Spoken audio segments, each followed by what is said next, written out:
Hey, a bit Steve from Old Yorkshire Geek, and welcome to episode 66 of Magnificent Mondays. It's just a coincidence that I just happened to be doing Thunderbirds Are Go, which were released in 1966. I only just realised that, but anyway. Yes, as I've just said, this week we're doing Thunderbirds Are Go, the movie. Obviously based on the Thunderbirds TV series from Gerry Anderson. And it's amazing. I love this film. I love this film. But the marionettes and everything, super marionation and all that, with an amazing score from Barry Gray. But before we start, don't forget, like and subscribe and share and drop a comment. And if you remember, you can join us in the live chat, wherever it is. Let's see where we're live. We should be live on YouTube. Yes, we are. We should be live on Rumble. Let me refresh that. See if it comes on when it's ready. Yes, we're live on Rumble, and we should be live on Twitch as well, I hope. Give that a refresh as well. Yes, we're live on Twitch as well. Right. Oh, excuse me. Right, so Thunderbirds Are Go. As I said, based on the popular TV series Thunderbirds, which came out in 1965. I think almost immediately with the success of the show, the movie... or feature film, as they called it, as Lou Gray described it. Immediately, sort of like put the feature film into production. And oddly enough, it wasn't a success. It kind of bombed at the box office. I think because people were watching Thunderbirds on TV and they thought, why should we go and pay to see it at the cinema when we can just watch it for free on telly? But it's in colour. I know the series were in colour, but most people had black and white TVs back in the day, didn't they? Particularly in the UK. But anyway, it bombed. But they still did a sequel, Thunderbirds 6, which isn't as good. And that bombed as well, so there we go. Anyway, so... as I said, it came out in 1966, produced... as usual with all these Thunderbird stuff, by Gerry and Sylvia Anderson. Screenplay was by Gerry and Sylvia Anderson. Directed by David Lane, who had directed a few of the episodes. Voice actors were Sylvia Anderson, Ray Barrett, Shane Rimmer, David Graham, Matt Zimmerman, Paul Maxwell, who we've seen in lots of stuff, but most notably I think Aliens, and Bob Monkhouse. Who was, before he passed away, a popular British stand-up comedian and game show host. And as I said, great musical score from Barry Gray, genius. Had a budget of £250,000, and I don't know what the box office was. It wasn't much, I don't think. Right. And Win Grace is here saying, hello. Josh Temple's around. He posted earlier on saying he's going to be lurking. So he's around with his harpoon in the shadows. I prefer to do my comedy lying down. Is there going to be a punchline coming out? Is this a Bob Monkhouse joke? I don't know. Anyway. Oh, no, stand-up comedy. That's what I just said he's a stand-up comedian, didn't I? I'm dead thick, aren't I? I'm proper thick. Anyway. Right, so let's get on with it. As usual, we'll just be watching in a series of stills, because if I just play the film, I'll get copyright claims up the jacuzzi. Not that I've got a jacuzzi, I don't know why I use that word. The cat starts meowing. You want to go out? Tell it's pain. Right, I'll just go let the cat out. Just have a look at that for a minute while I just let her out.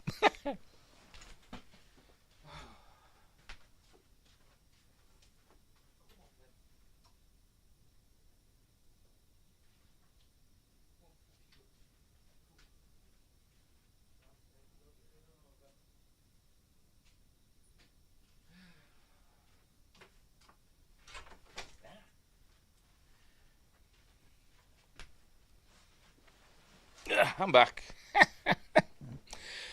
Oh dear. Right, where were we? The cat's out. Sorry I bailed early the other night. My Twitch was buffering so much it finally failed. Oh dear. Never mind. Don't worry about it, mate. The internet's a fickle mistress. Or it can be. Right, where were we? I forgot what I was saying now. Oh, yes. watching a series of stills, may play the odd snippet under 7 seconds. I think that's the rule. 7 or 8 seconds you're allowed, but they're still bloody copyright claiming. But anyway, right, so we'll get on with it, shall we? We'll get on with it.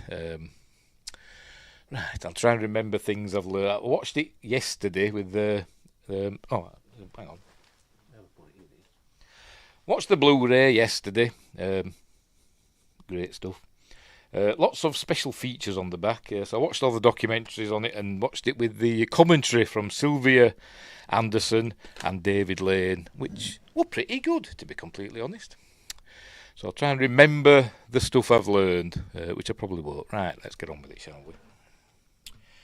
It's full screen, that. Also, don't forget, check the description for links for various stuff like my books,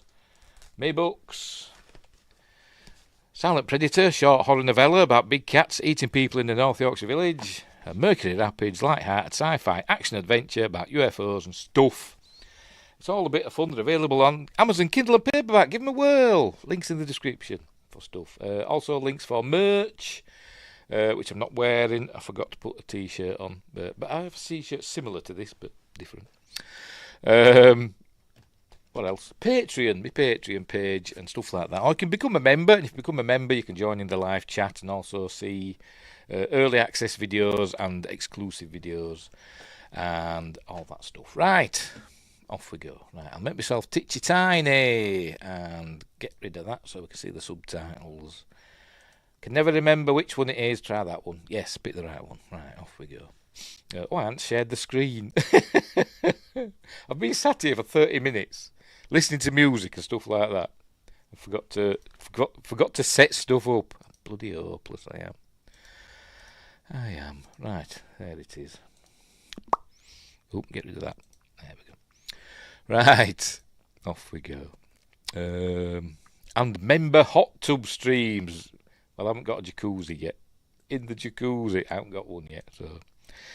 If I ever get one, we'll do one. But it's unlikely. But you never know. You never know, do you? You never know what's going to happen in the future. Right, so off we go. Let's begin. Is it going to come on? Here we go. United Artists. There we go. Let's skip through. By the way, I love this opening thing. I think they did it. Let's go back a bit. Hang on. Did it. There we go. I'm going to have to mute it. But listen to this, because I just think it's cool. I don't know why. I just do. It's the 60s, but it's still futuristic. It is for me, anyway.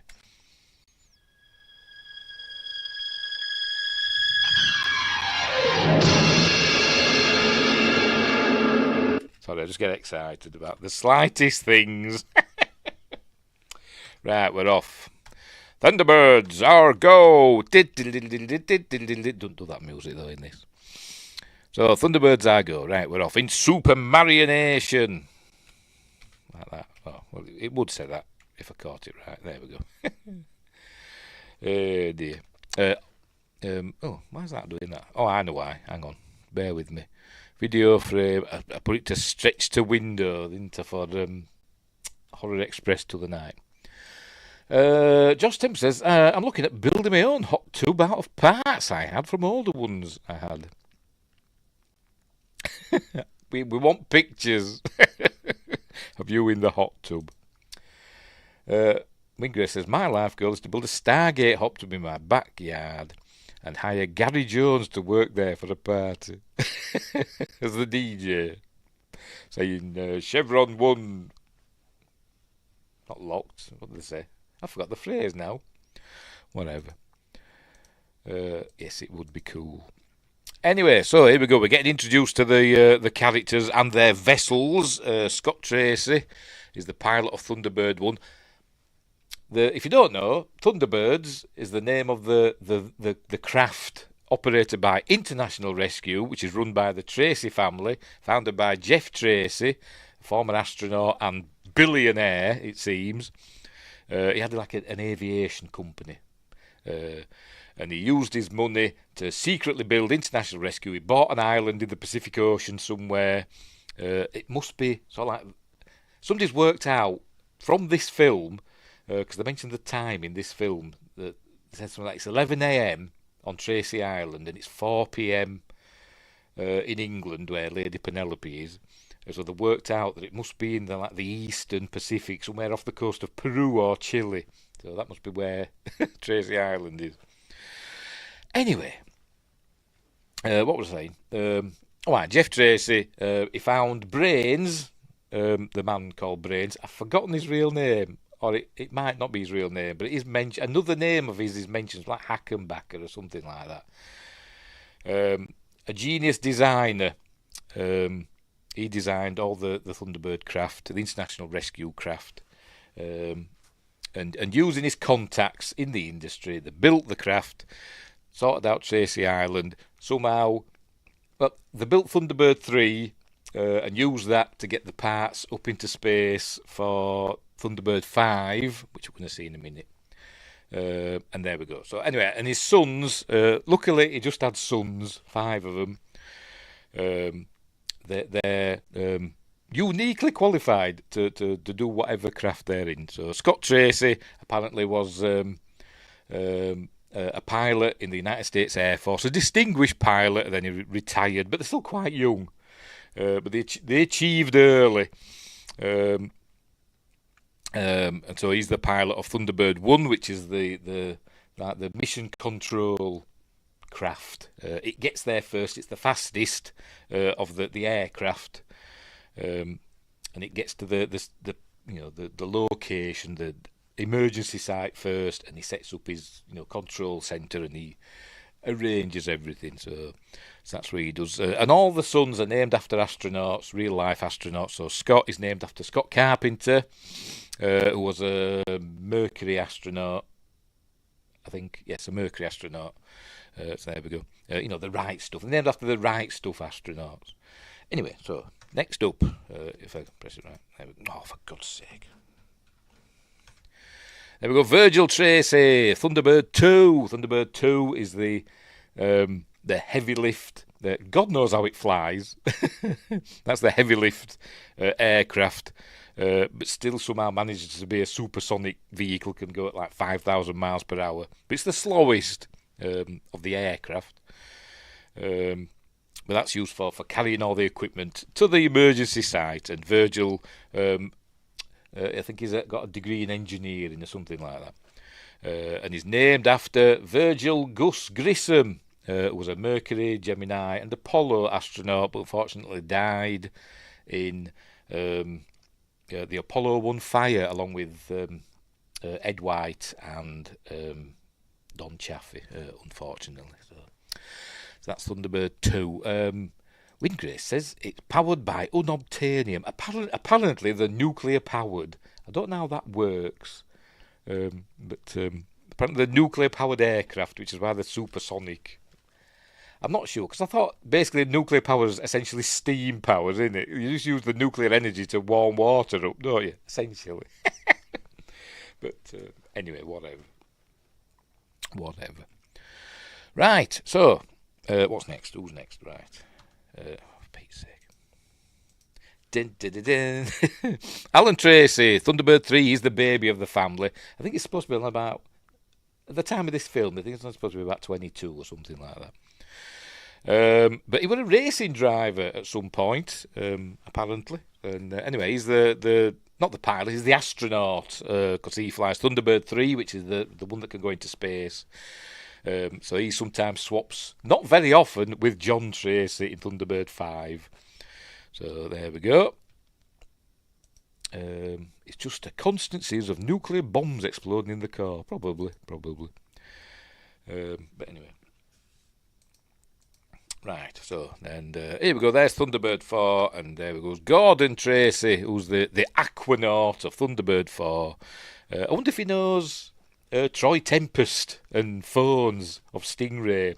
Is that set in the same time period?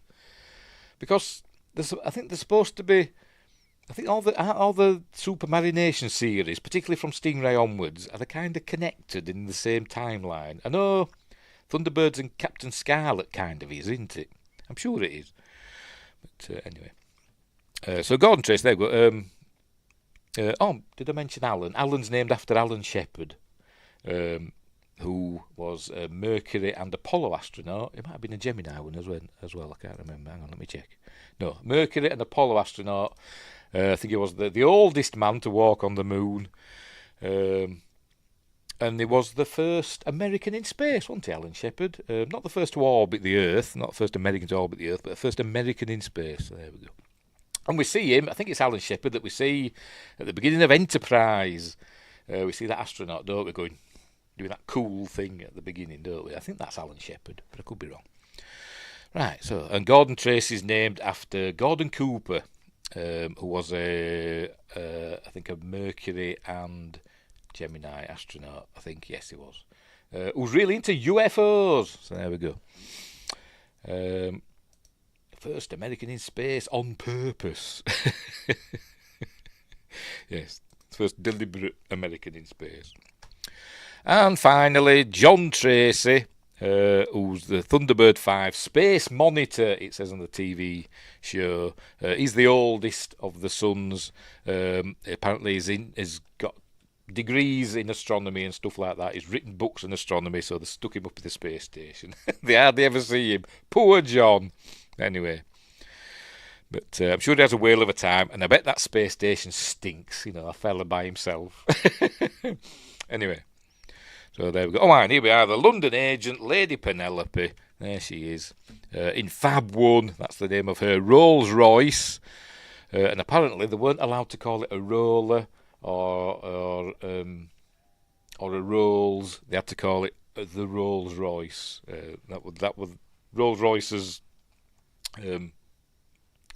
thingamabob for letting them use the name. So there we go. So there's Lady Penelope, voiced, and I think her look also I think is based on Sylvia Anderson, but she did the voice as well. And Sylvia Anderson was a proper dish back in the day, back in the 60s. She was super attractive.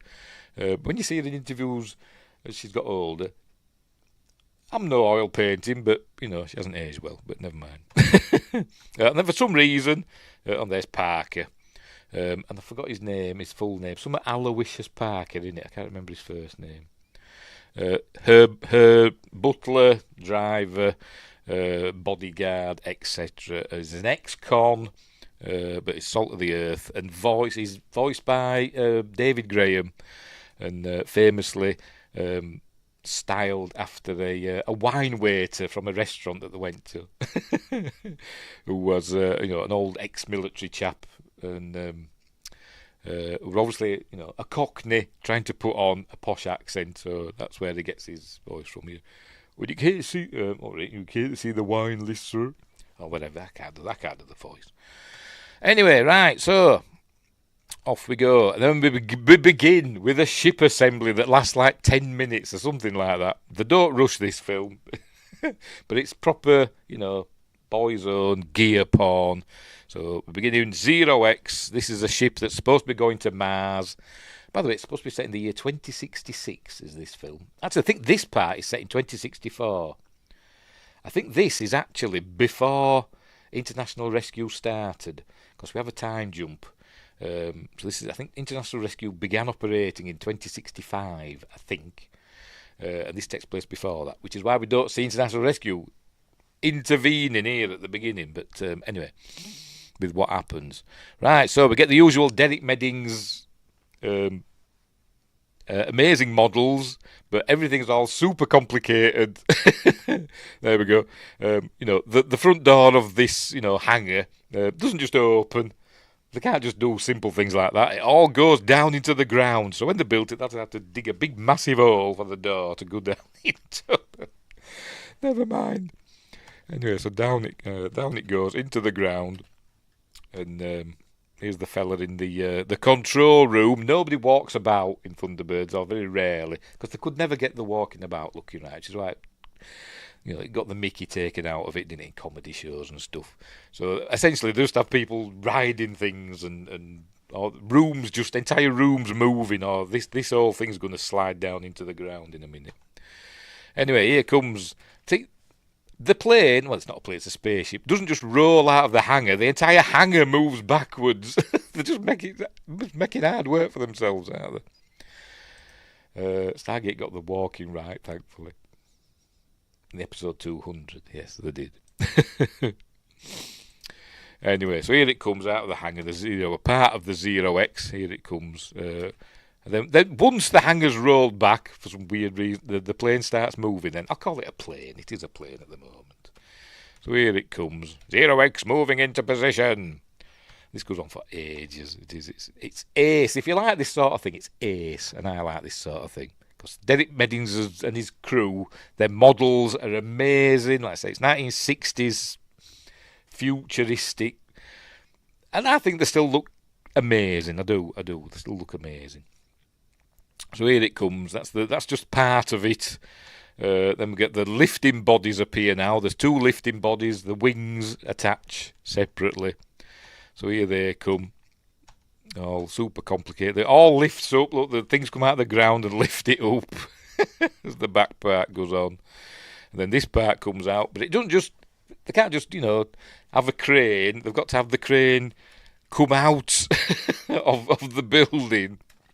Super, how the hell does it maintain its rigidity? I don't know. But there it goes and does all that. But, anyway.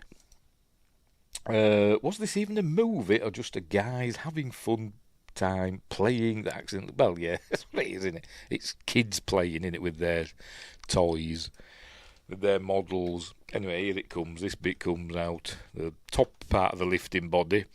This is assembly control, calling all 0X units. So going through all the stuff. Fuel temperatures are correct. All pre-start lights are green. But we're still going on. What we up to? 5.5 minutes into the film. So that bit gets attached, and that bit goes back in. Then that's it. Then the end of the wing just flops down to get the wheels out. Costs for.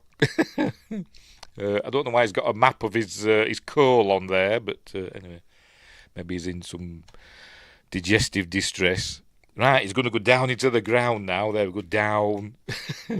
Presumably he's going down through that tube there to somewhere else. Don't know why, just is. Oh no, he's going down to talk to these. Maybe he'll go back up after he's finished talking to them. Anyway. Did you also work on blast doors at Josh Temple? Don't know.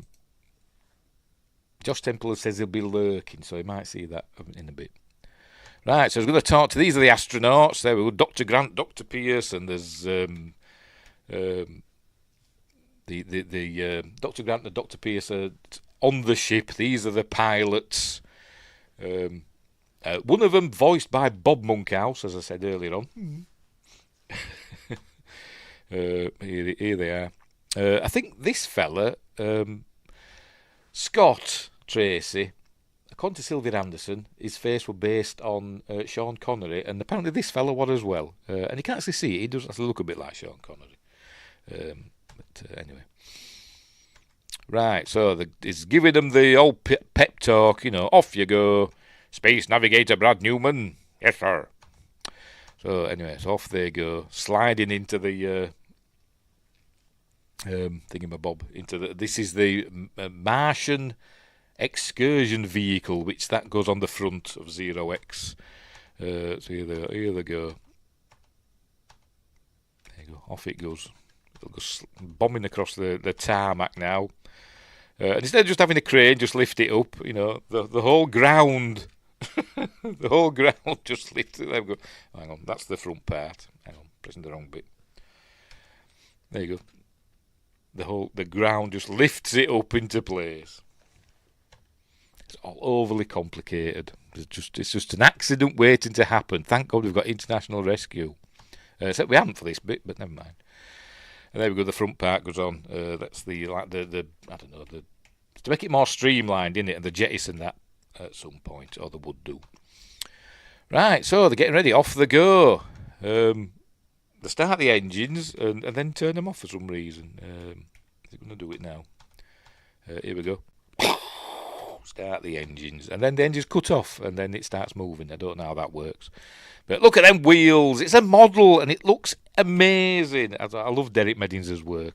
The late Derek Meddings. Gone far too soon. Sorry, I'm just tidying up. There we go. Anyway, so here it goes, rolling down the runway. Famously, obviously, the aircraft's not really moving. It's like a rolling runway and rolling scenery behind it.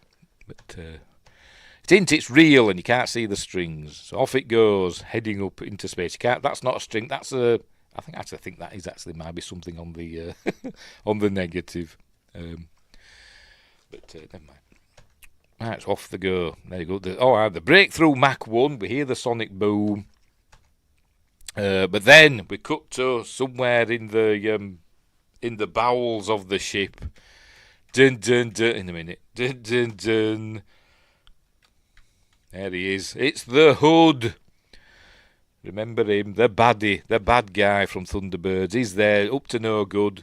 Some sort of in disguise, because he's got blonde eyebrows and a blonde moustache. He went in disguise, didn't he? So he's there, he's filming everything, because they were always trying to get everybody's secrets, wasn't it? And as this is before, International Rescue began, I'm guessing he just wants Zero X's secrets, so he's filming stuff. Anyway, he gets his foot stuck in this hydraulic thing. They're doing the flaps and whatever, I don't know. But because his foot's stuck in there, they lose control. There we go, the flaps. They lose control of the aircraft. And, there's his disguise. Look, takes it off. Ah! Dun, dun, dun. And so he bails out, chucks himself out, and the ship's out of control, so it's going to crash. There we go. They've jettisoned the front part. He's crawling his way to the opening, and it's going to crash, so they've got to bail out. Air Sea Rescue's going to start launching now, and they don't just roll out onto the runway. The whole building, look, adjusts so that the aircraft can take off. There you go, cool helicopters. I hope it's like this in 2064, this, isn't it? Sorry. The main film takes place in 2066. So off they go. Cool. That's Air Sea Rescue, apparently. And there's a ship as well that we see later on. Right, so it's going down. Right, so it's going to crash. There's the planes. Looking weird. Oh, yeah, there's the ship. Some sort of aircraft carrier by the looks of it, isn't it? Right, so down it goes. Towards real sea, which I've apparently filmed off the coast of Portugal. Because Gerry and Sylvia Anderson had a house in Portugal, so they took advantage of that. This is actual footage from our future. Yes, it is. Yes, it is. Because we're all going to look like that. We're all going to be worked with strings. Anyway, there we go. They've all headed into the escape unit, and off it goes. It ejects, and the Zero X crashes into the sea. Here it comes with a big explosion. There it goes. Hang on. Boom. And blows up like that. The Hood got away, by the way. He bailed out and he got away. So they go down, splash down into the ocean to be picked up by that ship, I presume. Right. So and then we cut to, I think, 2 years later. I think it's about 2 years. There we go. In some sort of meeting room. I don't think they actually say the date, but I think maybe a newspaper is shown at some point with a date on it. We do see a calendar, but that doesn't have the year on. I don't think it does anyway. It just has the months. But I think at some point we're shown the year. But I'll probably miss it. Anyway, this is the committee that's behind the Zero X, and they've come to the conclusion it was sabotage, and they're building another one, so they're ready now for the next ships to go. There's the what they call it, the window, the launch window to get to Mars every 2 years, isn't it? And so they're ready for that again, and they're going to have a vote on whether they should continue. There we go. They all agree to continue. And then, there we go. Somebody votes against something. I forgot what. Something to do with security. They're voting on security. And one fella says, the security's not good enough, obviously, because somebody got in before. So he's going to suggest that International Rescue will by now up and running. International Rescue helps them out and monitors them. So, there you go. So suggest we ask International Rescue to be present at the next launching. So that's what they're going to do. And then we cut to Tracy Island, somewhere in the Pacific, but probably off the coast of Chile or Peru, probably. Maybe the strings are a clever metaphor about capitalism. Okay. Because it's like it's the Number of the Beast Iron Maiden album cover, isn't it? It's the devil operating. Actually, no, it's Eddie the Ed, operating the devil with strings, who's operating the people, or something. Anyway, here we are, Tracy Island. And there it is, very nice. Oh, here we go, hang on. Told the newspaper, look. See if we can see the date. Dun, dun, dun. I'm looking, is it going to show it? I'm looking to see if it's going to show. It's not showing it, is it? Might be another newspaper then. Oh, hang on. Here we go. Oh, I can't bloody read it. See if we can stop it on that. There we go. 19th of June, 2066. That's the date of this newspaper. 15 cents. I don't think so, unless the currency rates, adjusted. Anyway. What newspaper is it, by the way? Just see if we can see. Oh, it's the News of the World. Must be a different one, because the News of the World, well, the British version of it, got shut down, didn't it? But never mind. Right, so here we are. Here's the Tracy boys. Don't know who that is in the background. We don't see Kirano. I don't think we do. Or Grandma in this. I don't think we do. I could be wrong. Here the boys, anyway. They're expecting their dad, Jeff, to make the decision on whether they're going to help out with the 0X launch, but Jeff's saying, International Rescue can only intervene when somebody's in danger and lives are at stake. And he says, but that's the rules that he's made up. He says, but rules are to be broken, so we're going to go and help him. Apparently, Jeff Tracy's based on Lorne Green from Bonanza, apparently, according to Sylvia Anderson. So that's what they're going to do. So Thunderbird 1's going to head out to the launch site, and Thunderbird 2's going to go as well for some reason. And Alan's going to go into space and monitor from up there, and Gordon's going to stay at home because they don't need him. And there's a shot of him like leaning on the balcony watching them go. But anyway, so there we go. So that's what they're going to do. And then we get the good old getting into the space, not spaceship, getting into the ship scenes. Here we go, Thunderbird 1 there. And Scott's heading out on his little thing that just carries him over. He just stands there, and I bet he's thinking, oh, I want one like Virgil's got that we're going to see. Here we go. I want one like Virgil that tips me into the ship. It's just a conveyor belt or whatever, See, and Alan goes down on his couch and all that, so to speak. He's heading into Thunderbird 3. There's Virgil heading into Thunderbird 2. And it's all getting ready, look. Because obviously Thunderbird 1 is under the swimming pool with its lemon squeezer thing there that's there for some. Just looks like a lemon squeezer. It's probably a big air conditioning fan or whatever. I don't bloody know.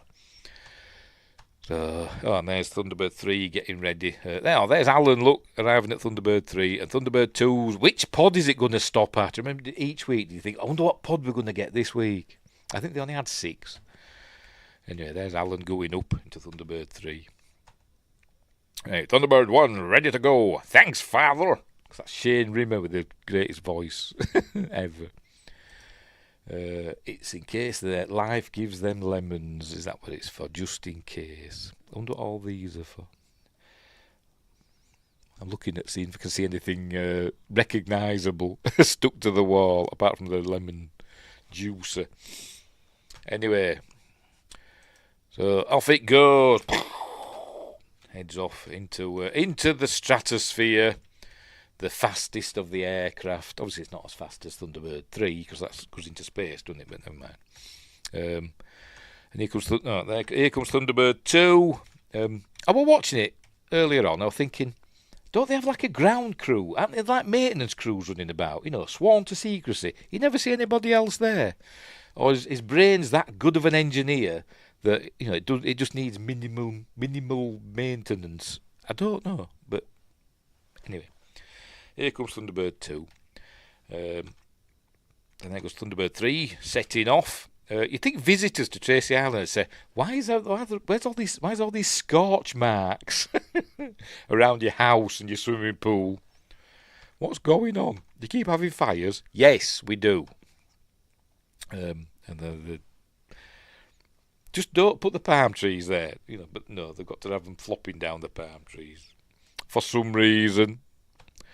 This is a good example of the used Technoscope cameras. Because obviously they want to do it in widescreen. Obviously, the TV series is in like 4:3. But for the movie, they want to be in proper, widescreen. And they couldn't use Panavision because the Panavision cameras at that time didn't give them the depth of field. They couldn't focus properly on the models and stuff. Pardon me. But apparently Technoscope cameras could. So it's filmed in Technoscope. I don't know. It's all Dutch to me, or Greek, or whatever. I don't know.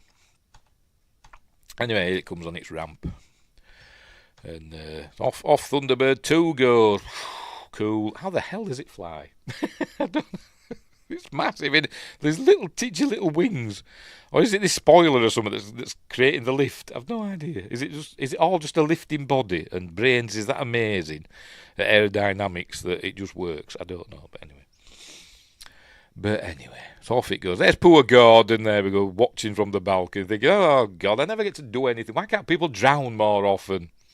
Anyway, Gordon, by the way. I give all the others backstory. I forgot about Gordon, didn't I? He won a gold medal at the Olympics for butterfly swimming. It's in his bio. Check it. And there's Tintin, who maybe she's Alan's girlfriend, maybe she isn't. Don't know, but she's the daughter of Kyrano.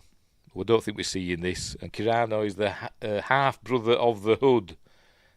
Somehow, it's never explained, and the Hood somehow has the psychic power over him. I don't think they did it very often in the series that the Hood can control Kyrano with his psychic powers. His eyes glow as well. The Hood is essentially a Goa'uld, but I don't think his eyes glow in this movie. Anyway, so there you go. They're just having a little chit chat about the mission and stuff, and she's going to suggest to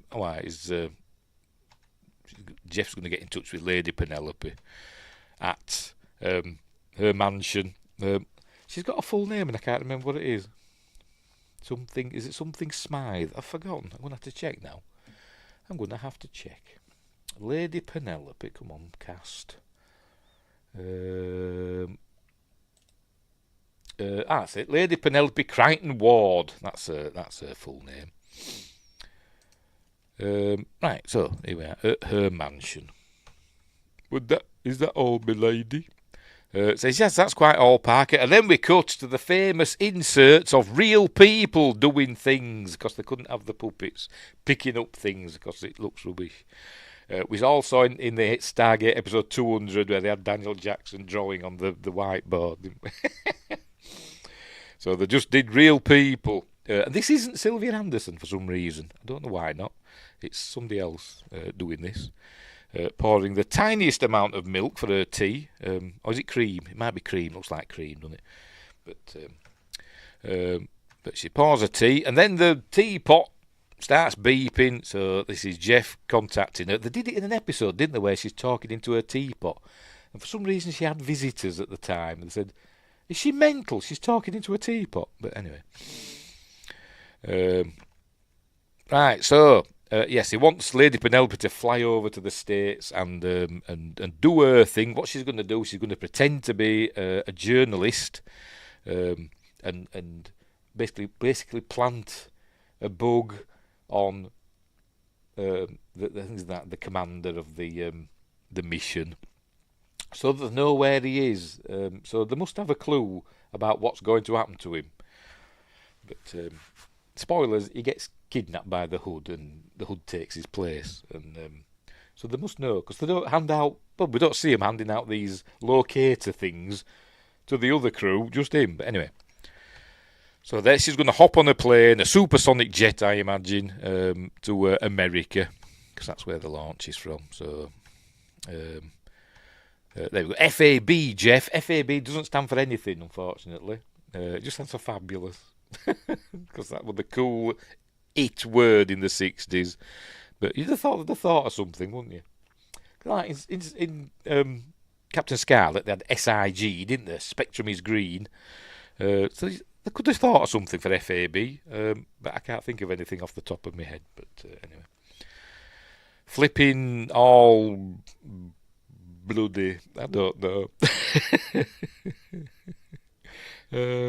Windgrace, think of something that FAB can stand for in Thunderbirds terms.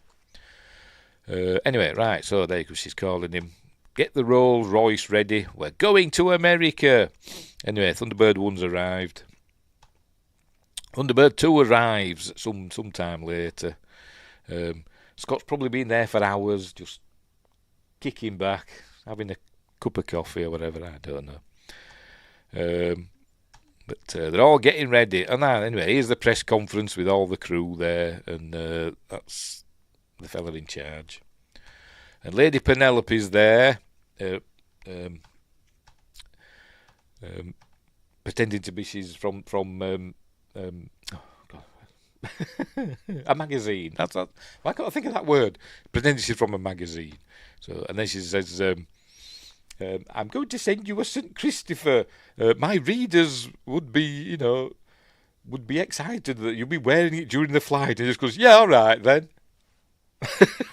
Why don't International Rescue just say, "We want you to wear this locator pin, so that we know where you are, just in case somebody tries to sabotage the flight." No, they've got to do it all, subterfuge and stuff.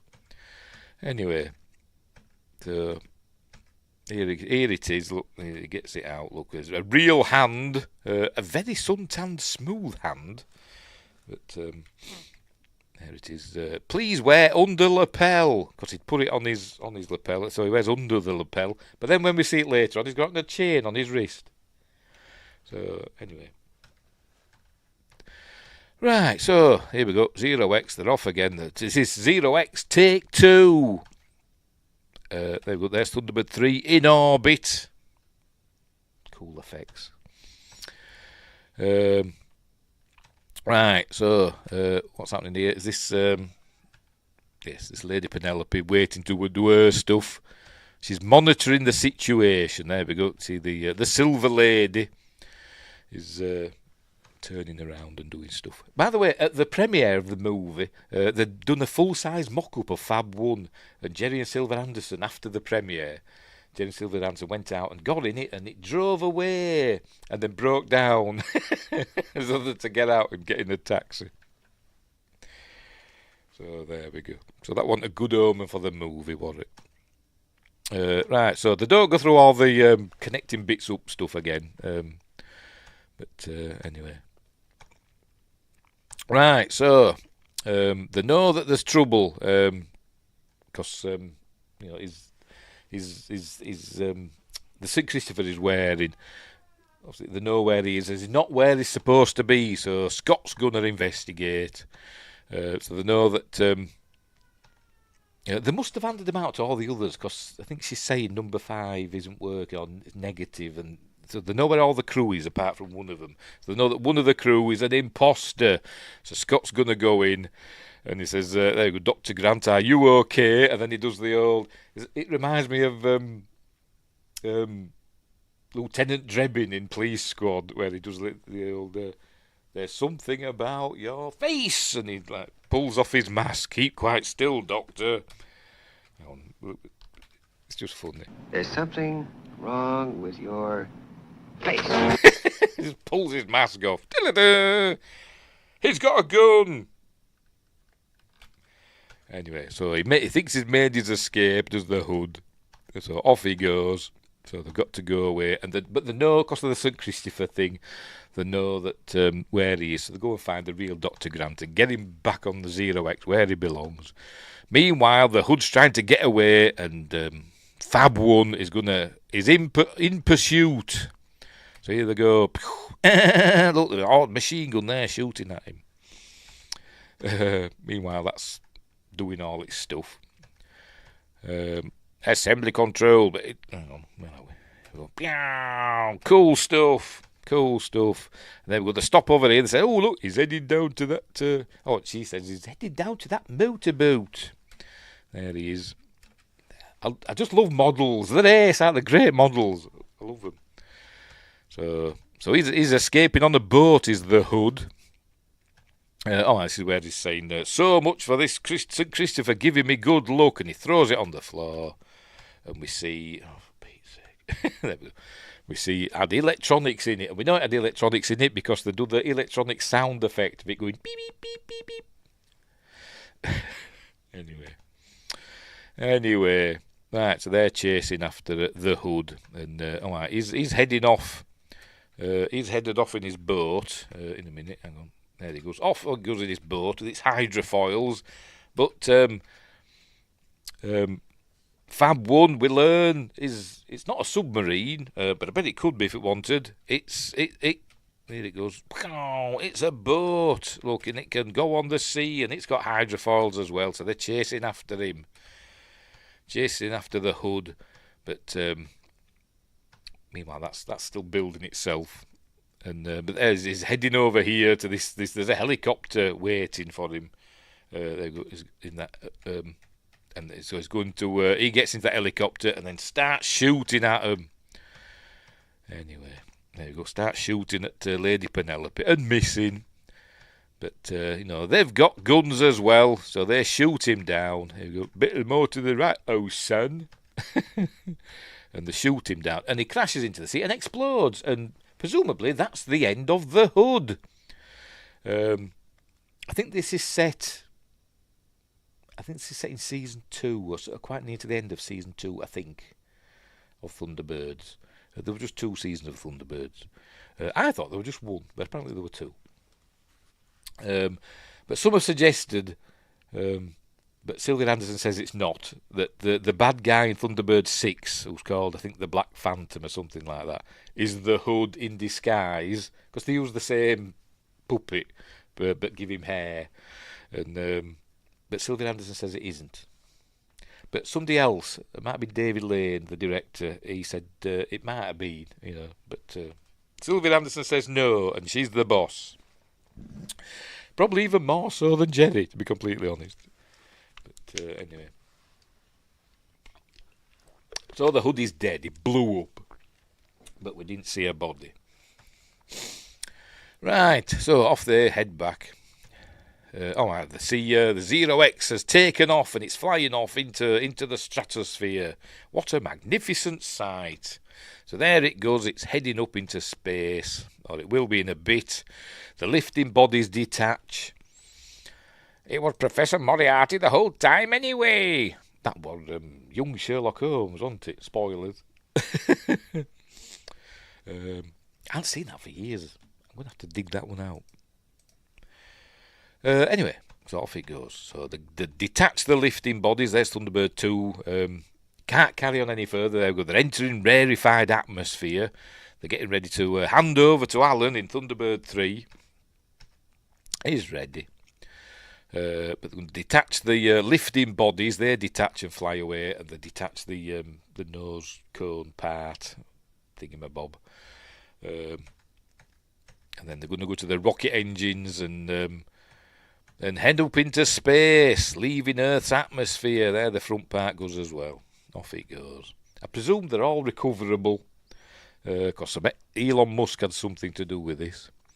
If there's no body, there's no death.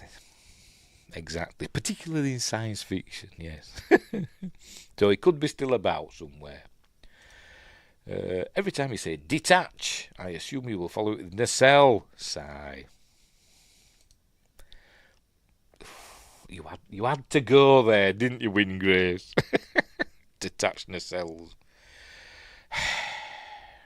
God, I hate that. Anyway, if you wonder what we're on about Star Trek Discovery and the USS Discovery in the 32nd century having nacelles that are not connected to the rest of the ship, apart from like with force fields, and it makes no sense whatsoever. But anyway, stupid thing. Right, where were we? Oh, yes, they're heading up into space. Look, the stars are appearing. Diddle-diddle-dee. Switch in arc jet engine. Off it goes. By the way, I've got an amazing book, but it's in bits. I've had it since I was a kid, and there's loads of pages missing. And I thought I'd bought a new version. I thought I got it off eBay, and I can't find it. That's got... Hang on, I'll see if... Just a minute. Where have I put it?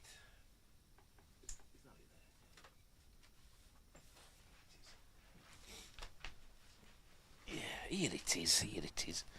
Me Project Sword. Look, it's all tatty. It wasn't my brother's, but I kind of claimed it off him. Project Sword. Hang on, I'll just bear with me a minute. We're live. What the heck? My Project Sword book, and in this they have loads of stuff from Thunderbirds, because I think it was a Century 21 production. It's a comic book, by the way. Stuff from 2001. But they have the Zero X. They had like a diagram of the Zero X in it, and I don't know if it's still in here. I bet it's not. It bloody ain't, is it? They had a great diagram of the Zero X in it. I thought I'd bought a new copy of it. I'm fed up now. But anyway, Project Sword's a cool thing. It's like an annual, hardback thing. Set in the year 3031, and stuff's going wrong. I'm fed up now. I wonder where that's ended up. I'm sure I bought another one off eBay, and I don't know where I've put it. I should have had a look for it, shouldn't I, before this? But never mind. Anyway, there we go. Project Sword. Cool thing from my childhood. With lots of my scribblings in it and pages missing. Anyway, right, back to the film.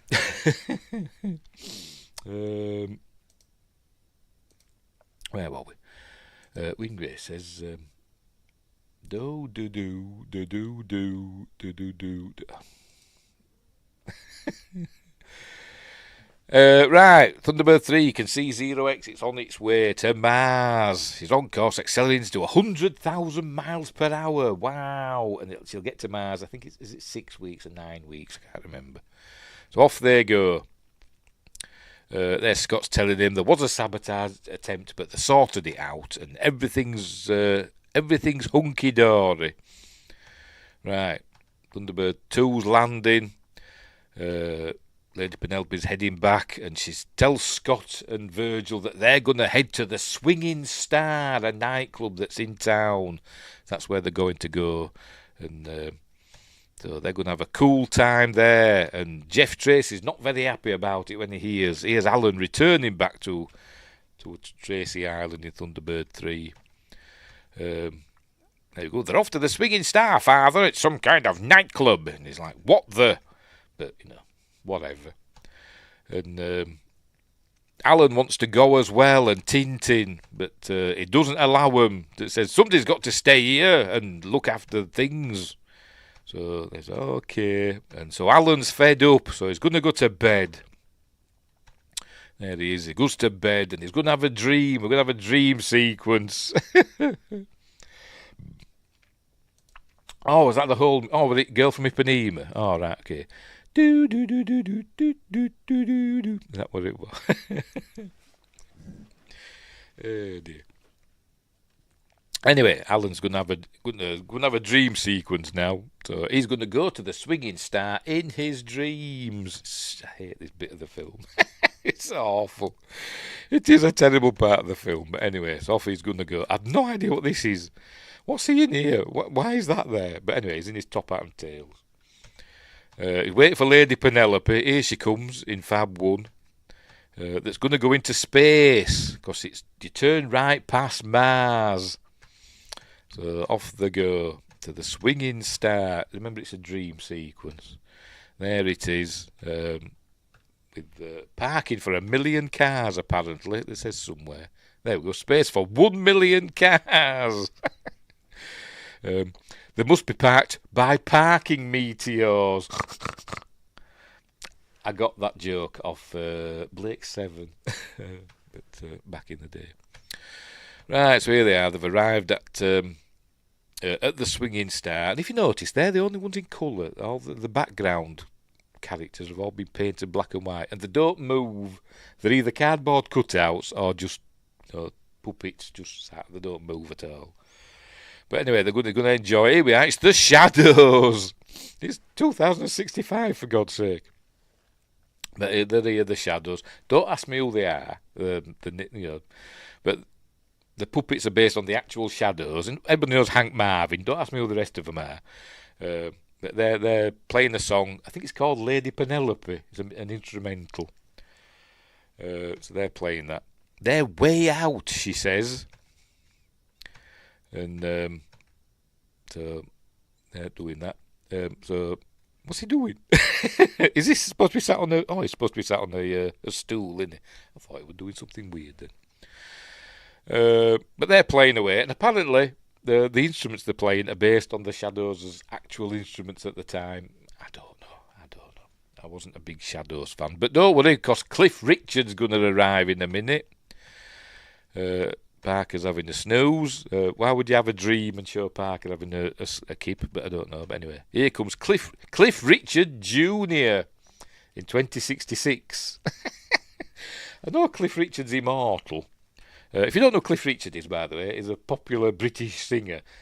People try to say we're the British Elvis back in the 50s, and he's still going now. He's in his 80s now, and I think he's still performing.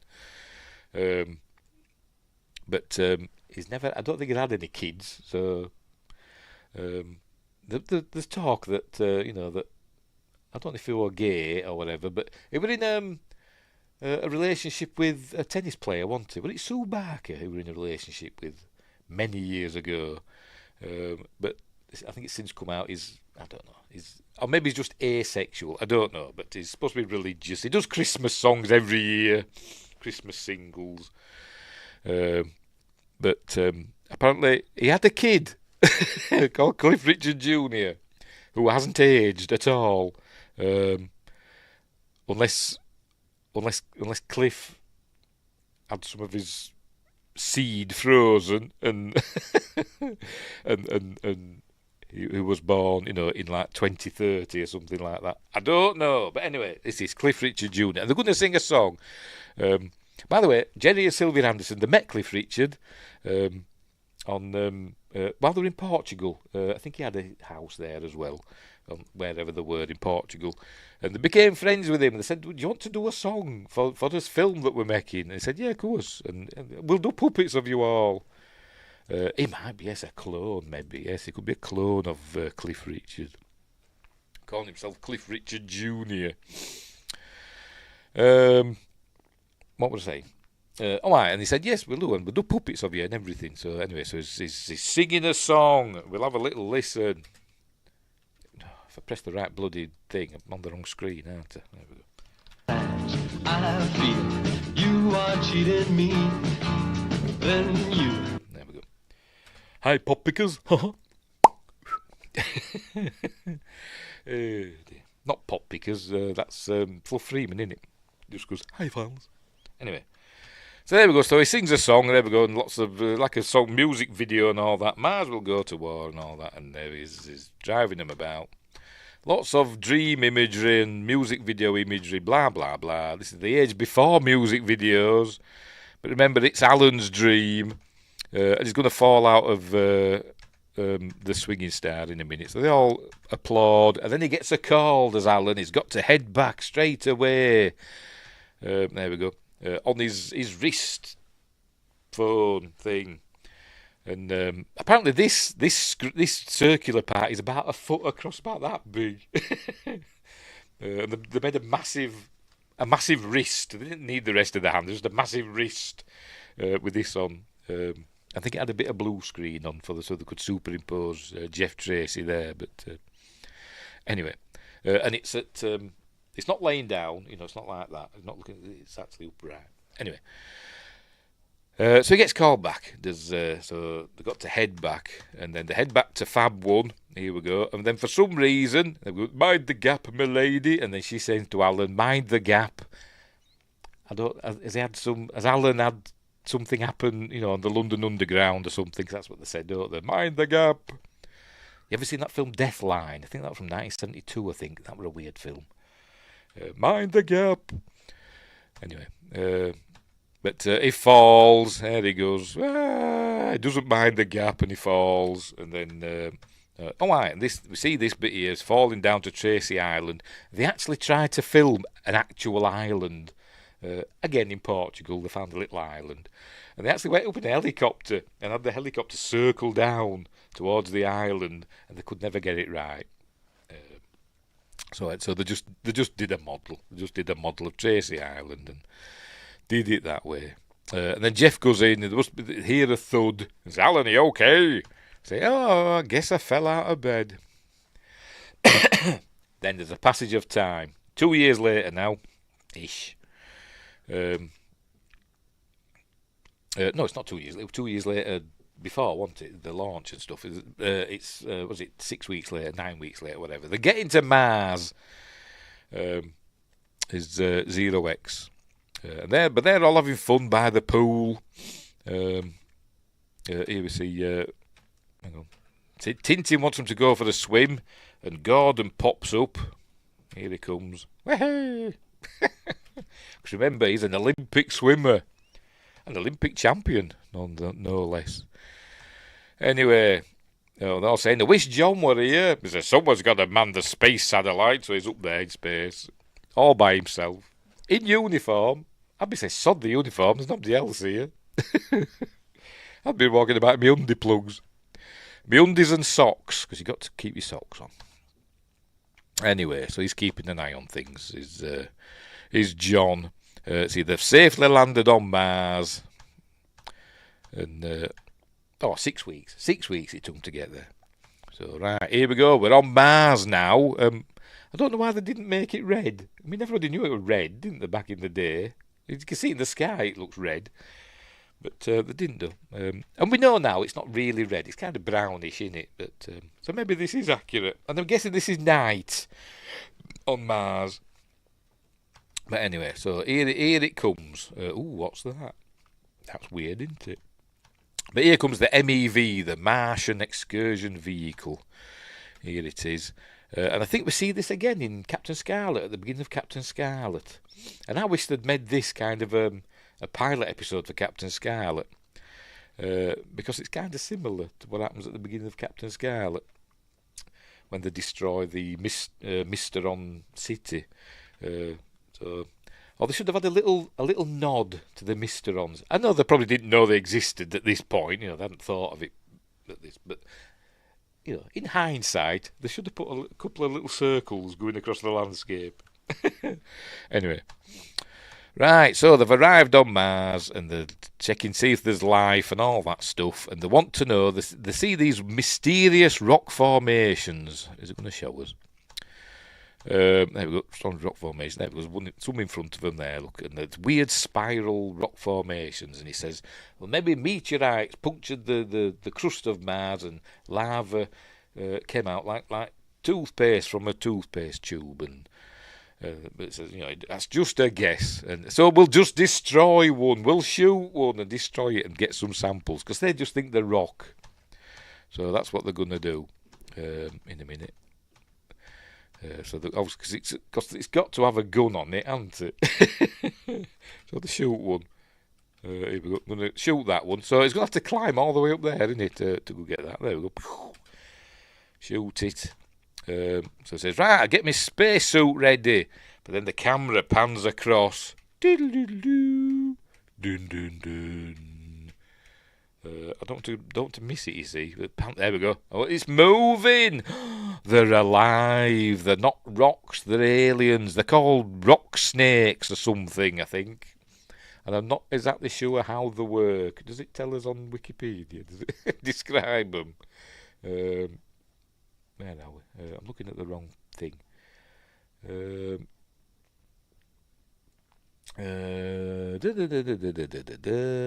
rock formations. I'm seeing if it says anything on here. One-eyed rock snakes. That sounds like a metaphor, doesn't it? Yes, the fire things from the mouths, fireballs from their mouths, but it doesn't say how. So we're hoping it did. But anyway, so here it comes. Kind of creepy, I must admit. They kind of freaked me out as a kid. Not now, but there we go. The eyes on bright red eyes. And then they just start firing, as it said, fireballs. And I think, is it supposed to be like magma or something that they've got inside them that it's firing at them? But it's just like sparklers that come firing out. There we go, like that. Look. Did I pressed the button then, didn't I? Did I press something wrong? I don't know. But anyway. So they try and escape, they drive off, but there's loads of them and they're all at it, shooting at them with their mouths. So they've got to, escape, and the main ship is in orbit, and it says, we're coming round now. And again, Mars, it's not red, is it? But never mind. So they've got 4 minutes or something, so they start shooting back at them, obviously. Look, there's a whole line of them ahead, so we've got to shoot back. So that's what they do. Like that. Anyway, so it says, right, we're taking off now. So that's what they go. So they set off. They've declared war on the Martian rock snakes, because that's what humans do. And it sets off into space. They're still shooting at it, look, with their mouths. So off it goes into space, and that's it. Everything. Then it cuts to it cuts to Tracy Island. Then I think playing pool or snooker or billiards. I think it's billiards they're playing.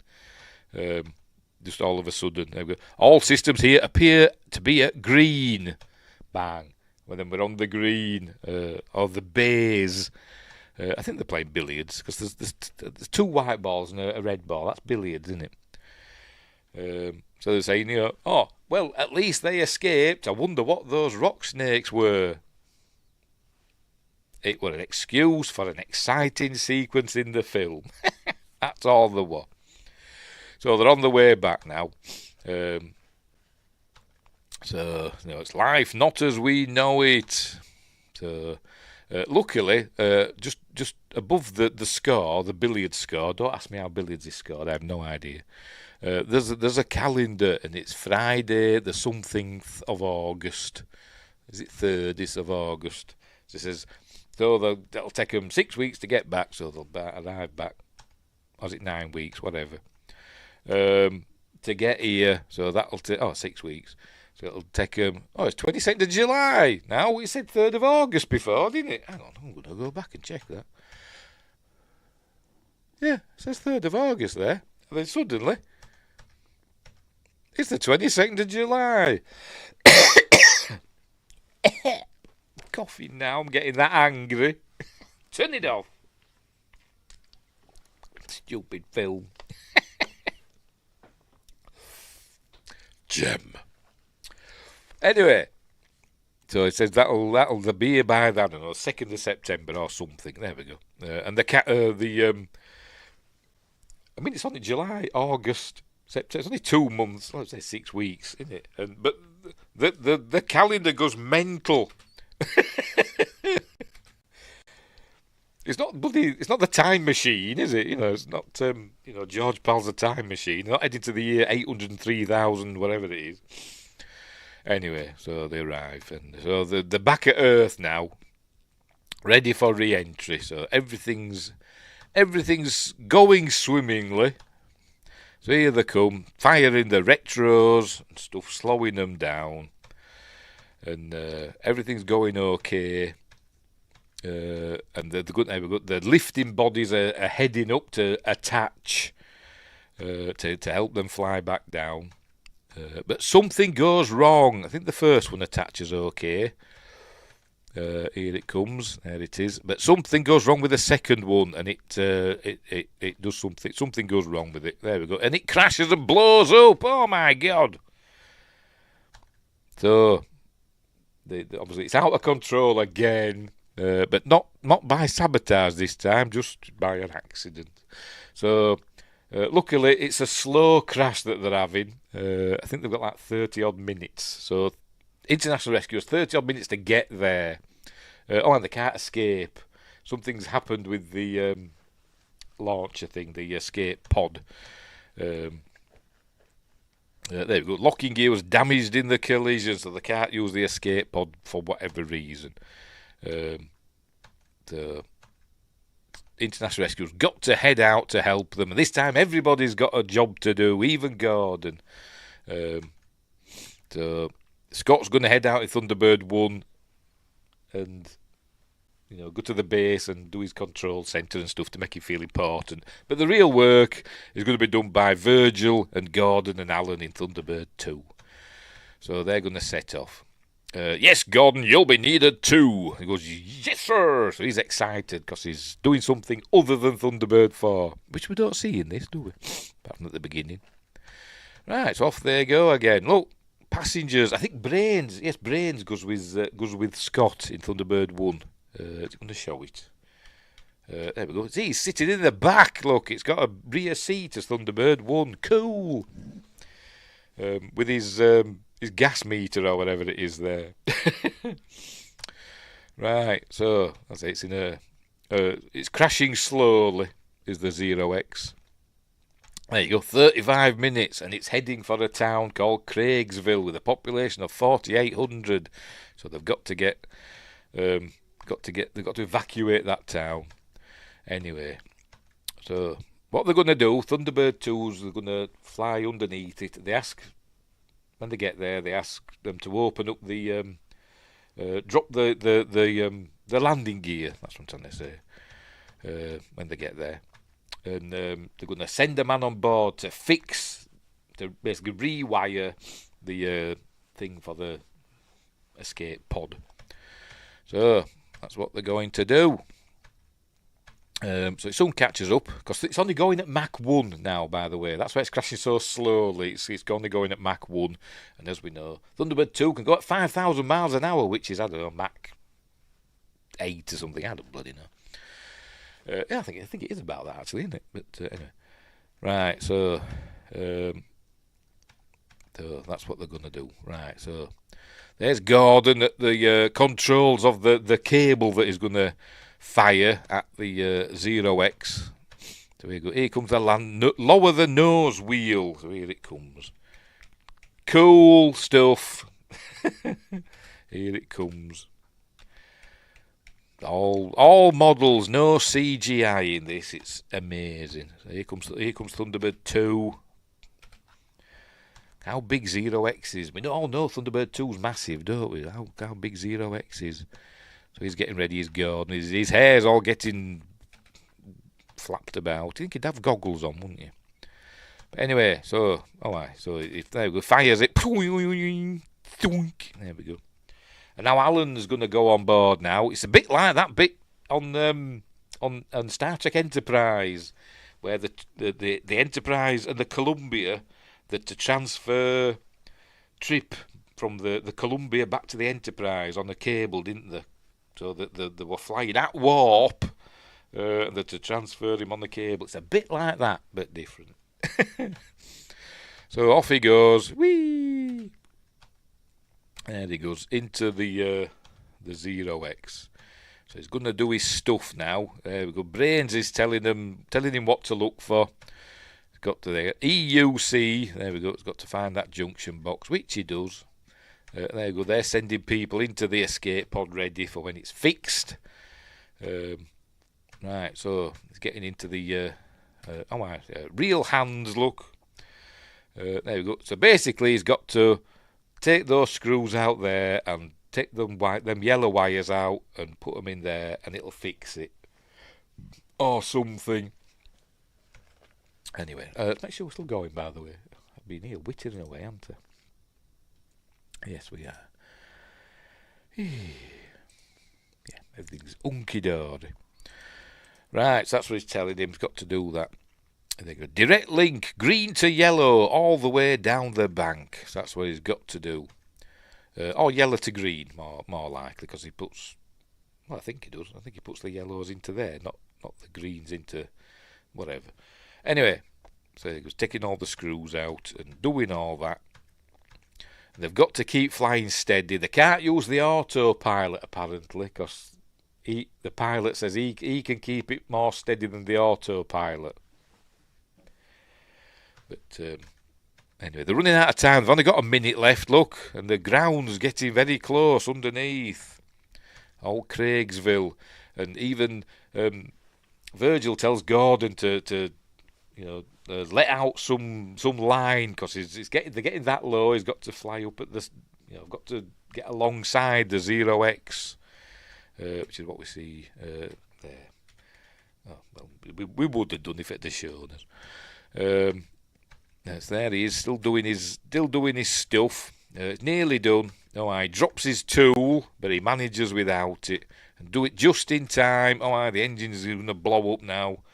And Alan just throws himself out. He says, "I've just got to bail out now." So just there we go, jump at the end. There we go. Off he goes, and tell Scott to press the thing for the eject. And so there we go. Off they go, just in time. And he was going to crash into this poor town, poor Craigsville. He's going to cop for it now, in a minute. When it's ready, there we go. It blows up, look, and keeps blowing up. And somebody said these are all made of Lego. They just look like they are. I think they'd actually made them out of little blocks. Did Lego exist in 1966? I'm not sure it did, but maybe it did. I don't know. But I think they just used little blocks, not Lego blocks. To make it look a bit more scaled. But anyway, it's blowing up like bloody hell, isn't it? It is. So that's the end of Craigsville. Thank goodness they evacuated. Anyway. So at least they got to Mars and back. They just didn't land very well. There's the... they're coming back down. They're safe and sound is the crew, and Alan... is dangling underneath Thunderbird 2. They're going to drop him down on the road. And luckily, Lady Penelope's there. There he goes. She's Fab 1. She just happens to be there. So she picks up Alan, and then she's going to take him to the swinging star. Not the one in his dream, the actual swinging star. So there we go. Right, so off they go. And she says, just the two of us, we're going to the swinging star. There it is. Looks like a cool joint, doesn't it? So there they're having fun. But he's in disguise, is Alan, because it's international rescue. And as you can see, he's got a moustache, because it's Movember. There you go. Particularly with that snazzy moustache you're wearing. He says, yes, well, we've all got to be in disguise. And he's smoking a cigar as well. It's not good for you. But then we see that they're all there. Where are we? Oh, for Pete's sake, I went too far. There we go. They're all there in disguise. There we go. And Scott looking very, looks like the Master or something like that, doesn't he? And Virgil looking like he's just come from the Edwardian era.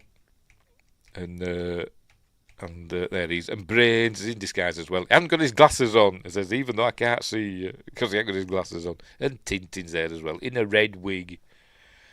As I said, we don't see Grandma or Curano for some reason. They must be holding the fort at Tracy Island. Remember he said earlier on, did Jeff Tracy, that they've got to have somebody there just in case? Apparently not.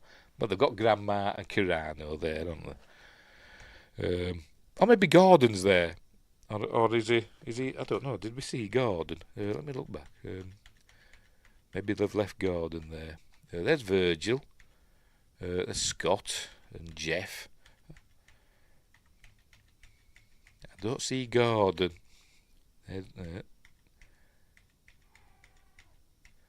Oh, maybe Gordon's at Tracy Island, keeping an eye on things. Maybe they mention it, I don't know. But anyway, they're all congratulating Alan for saving the day. Because remember, he was fed up earlier on because he couldn't go to the Swinging Star. Never has any fun, does Alan. But he saved the day, so there we go. So they all congratulate him. There we go, the man of the hour. But Gordon's not there. He must be at Tracy Island. What the hell's that?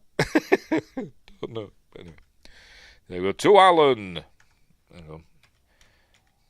So Alan's the hero. The baby of the family, and he's the hero as well. And then the film ends to the band of Her Majesty's Royal Marines playing the Thunderbirds theme.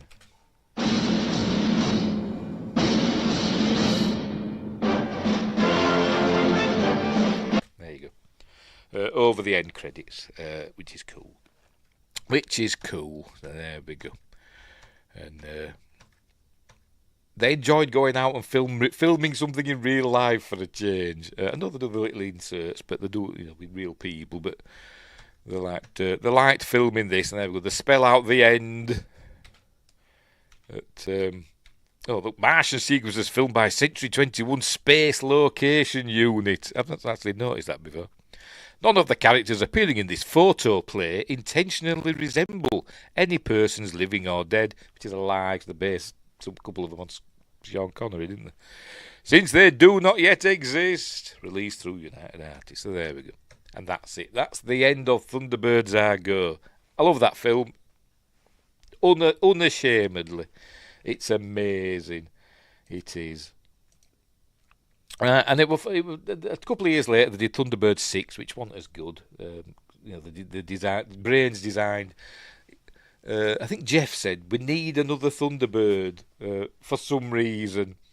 So he said, I want you to design Thunderbird 6. And he couldn't think of something. Because they've got machinery for every contingency. And he couldn't think of anything. And he ended up just building a biplane and sticking Thunderbird 6 on the side of it. But they did use it, I think, in the film. It did save the day. But it's not as good. It's not as good as Thunderbird 6. But I love this one. So right, so there we go. Quintuple feature. No, I haven't got Thunderbird 6. I've got this, obviously. I've got this Thunderbirds Are Go, and I've got the series on Blu-ray, but I haven't got Thunderbird 6. Anyway, right, so we're done. We'll leave it there. We will leave it there. Go out and buy this. It's amazing. Or it might be on a streaming service somewhere. I don't know. I haven't checked. It could be on a streaming service somewhere. Give it a watch. It is a lot of fun. I love it. And let's say if you're into, gear porn, as Paul Chatto calls it, gear porn, Thunderbirds is the thing for you, innit? Original Thunderbirds. I couldn't get into. There were a series, wasn't there, called Thunderbirds Are Go, where they did CGI characters, didn't they? I think all the craft, all the ships and planes and stuff, and I think all they were models, but all the characters were CG, weren't there? And I couldn't really get into it. But anyway, same with the CG Captain Scarlet. I could never get into that either. But anyway, right, so there we go. Right, so what's coming up next? What day are we on? Monday. Or Friday. Hang on. Where are we? Friday for Appointment with Fear. This week we're doing Blade, the first one, the first Blade film, which is a cool film. Good old Wesley Snipes doing his stuff. And then next week, for Magnificent Mondays, next week we're doing Gladiator. Seeing as Gladiator 2's at the pictures, which I've not seen, I thought we'll do the original, and I dare to say best. I'm going to say that without seeing the second one. Gladiator, so that's cool. Right, so that's what's coming up. And on Wednesday I'll have me part 5 of me Star Trek. My thoughts on every Star Trek episode. And this week we're doing Next Generation Season 1. So there we go. I probably won't make it for Friday. Thanksgiving stuff. Oh well, okie dokie. That's fair enough. You've got an excuse. We don't have a Thanksgiving, you see, because we've nothing to be thankful for in the UK. Particularly now. Anyway, so we'll leave it there. We're all done and dusted for another week. So thanks, Win Grace. Thanks, Josh Temple, for joining me in the chat. Oh, excuse me. Right, so, again, hang on, let me put this back on. Don't forget to like and subscribe and share and drop a comment and all that stuff, and become a member and stuff like that. Let's just have a quick check on Rumble. Make sure there's nobody's put anything in the chat there. No, they haven't. Right, so thanks for watching. Leave it there. Thanks for watching. FAB. Thanks for watching. And wherever you are, look after each other. And until next time, I'll see you there.